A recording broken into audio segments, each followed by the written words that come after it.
If there is just one thing you can learn in Microsoft Excel, please, I'm begging you, please make pivot tables that one thing. Give me the next 10 minutes and I promise to make you awesome in Excel pivot tables. Let's go. Here is the sample data that we are going to use to understand Excel pivot tables. The first step that I'm going to do is turn this data into a tabular format.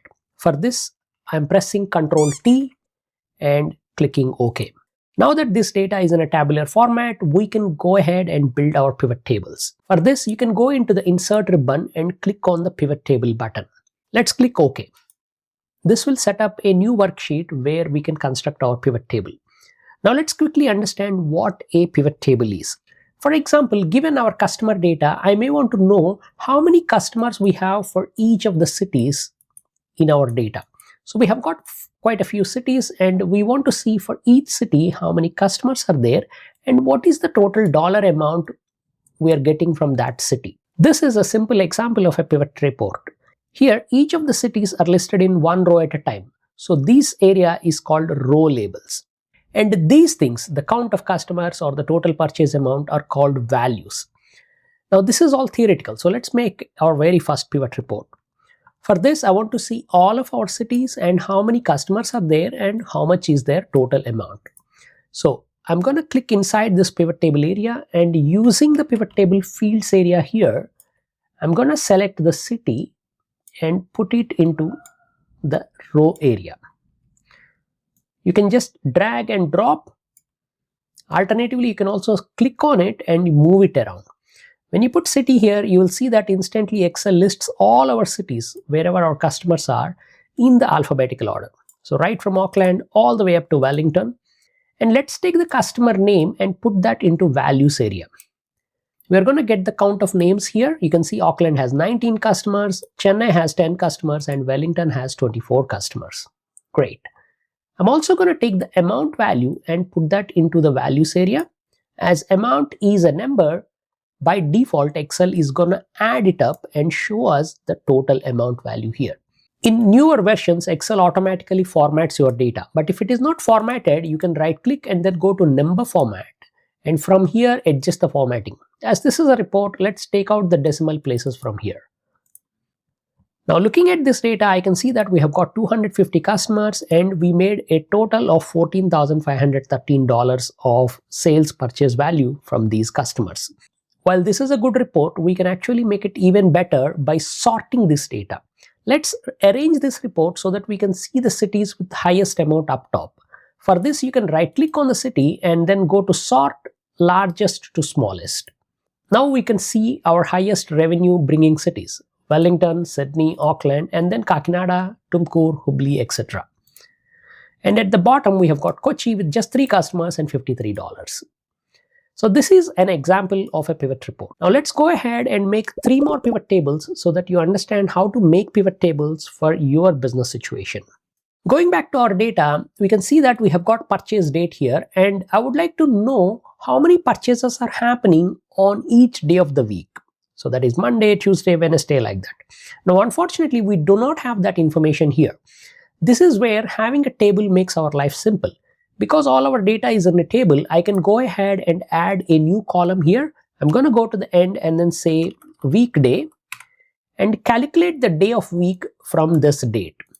For this, we can use the text function, text of @purchase date, comma, and in double quotes, I'm going to say DDDD. Close this bracket and we will get Friday, Saturday, Sunday, like that for each of the days, whatever is the date. Now let's go ahead and insert our second pivot. For this, we are going to click on insert again and click on pivot table and click OK. Now I would like to see each of the weekdays here and the total amount here. Unfortunately, in the field list area of my pivot table, I don't see the weekday column that I added. That's because every time you update the data, you need to tell Excel that, hey, my data has changed. And you can do this by right clicking on the pivot and refreshing it here, or alternatively you can also go to the data and click on refresh all. Let's just refresh this, and now weekday appears in the field list. I'm going to take the weekday and put it into the row area, and we will see each of our weekdays here. Let's put the amount as well, and we can see the total amount by weekday, and I can understand how much we are doing on Monday versus Sunday. Whenever we have this kind of numbers, it's a good idea to actually visualize this. You can select this and go to insert and add a graph. So we can see for each day how much money we are bringing. You can see that Saturdays and Sundays are the busiest days for our chocolate business. Now this is all of the data. What if I want to drill down and just look at what happened in Wellington? This is where the filter area of the pivot table comes in handy. We can take the city and put it into the filter area, and now I can just see what is happening in a specific city. For example, I can just select Wellington and click OK, and all of this report gets recalculated for Wellington. In Wellington, actually the weekdays are more popular for our chocolates. Let's see how this is in Auckland. For Auckland, it's the weekend, and maybe if I go to Chennai, I'll have a different pattern. So this is how you can use the report filter area of the pivot table to first make a pivot table and then update it as per your requirement. When you no longer need this, you can go here and click on all. Now that we understand the basics of pivot table, let's go ahead and answer some business questions. Our third pivot table is, I want to understand which devices are more popular among our customers. For this, I'm going to go back to the data and insert one more pivot table.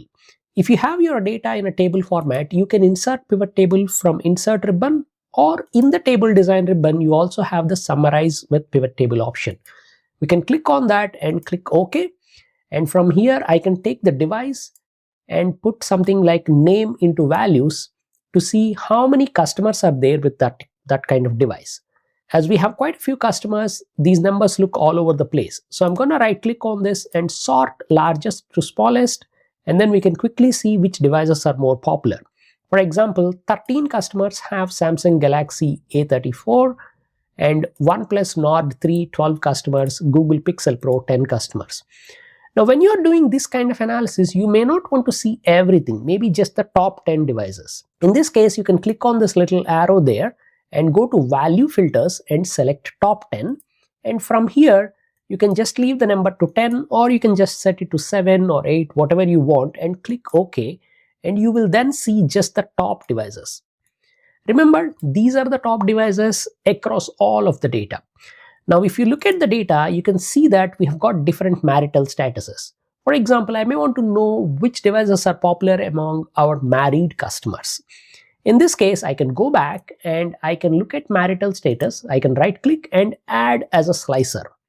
Slicer is another way to filter the data. Using slicer, I can interact with data and then get answers for specific data points. So for example, right now this is all the data, but if I want to look at married customers, I tap on the married, and then I'll see for married customers, iPhone 13 is the most popular device, followed by Google Pixel 8 Pro and then S24 Ultra.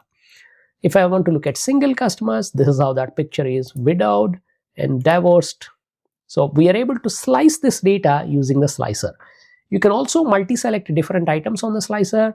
For this, you can hold down the control key and select different items, or if they want to select all of them together, you can just click and drag.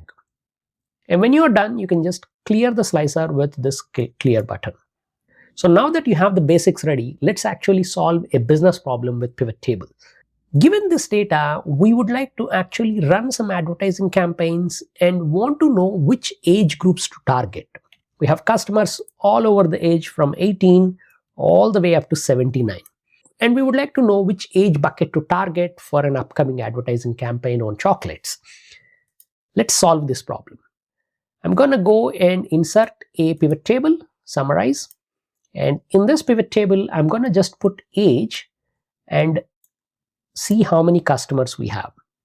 Now, as you can see from this data, we have scenarios where we just have one customer in a particular age. So analyzing at individual every year level is not good. So let's actually create age buckets first.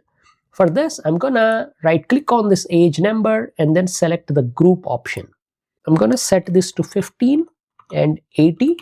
And then I want to group this by 15 years at a time. That's the bucketing that we want to use, and click OK. So we will have 4 or 5 buckets, 15 to 29, 30 to 44, 45 to 50, like that. And for each bucket, I will know how many customers are there and what is the total amount they have purchased.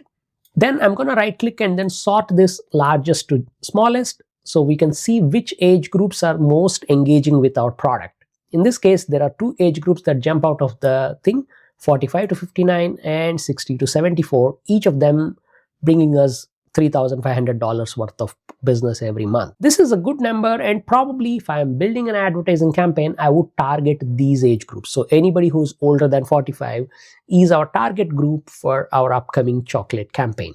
Of course, this data is all randomly made up, but when you apply these techniques on your actual data, you will start to find some useful information. But we are not done. You can do so much more with Excel pivot tables. Here is a video that talks about how to use pivot tables to do some advanced analysis on your data. I highly recommend watching that if you want to learn more about pivot tables. I'll catch you there. Bye.